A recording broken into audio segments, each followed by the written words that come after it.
गोष्टी ज्या लठ्ठपणाकरता कारणीभूत आहेत त्याच्याबद्दल आपण थोडीशी माहिती ऐकली. आपल्या रोजच्या दैनंदिनीमध्ये आपल्याला कुठले बदल करता येईल, व्यायामाचे कुठले स्वरूप वेगवेगळे ज्याला जसे जमतात तसे ते आपल्याला रोज घेता येतील याच्याबद्दल सगळ्यांना किंवा तुम्ही थोडीशी माहिती द्या.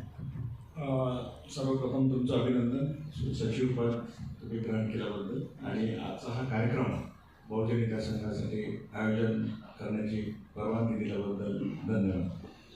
तुमचे जे दोन प्रश्न आहेत की आपण जेवणामध्ये काय बदल करायला पाहिजे आणि व्यायाम हा महत्त्वाच्या दोन गोष्टी तुम्ही मला विचारल्या. की जेवणामध्ये बदल हा फार महत्त्वाचा आहे, कारण आपण जेव्हा जेवणाचे पदार्थ सरांनी सांगितलं आहे, देशपांडे सरांनी, की बाहेरचं फूड खाऊ नका, बाहेरचं अन्न खाऊ नका. आणि पुण्यामध्ये मुंबईमध्ये तर बटाटावडा तुम्हाला माहीत आहे किती फेमस आहे. तर आपल्या घरीसुद्धा येणाऱ्या पाहुण्यांसाठी आपल्या घरी बरेचदा पाहुणे येतात, मग तिथे आपण पोहे वगैरे त्यांना देतो किंवा तळलेले पदार्थ देतो. त्यापेक्षा त्यांना तुम्ही ॲपल दिले किंवा आपल्या जेवणामध्ये उसळला फार महत्त्व आहे. की आपल्या घरी चणा असतो, वाटाणे असतात, मोठ असते आणि ह्या डाळी असतात, प्रोटीन्सचे भरपूर चांगले प्रमाण असतात आणि पालेभाज्या असतात.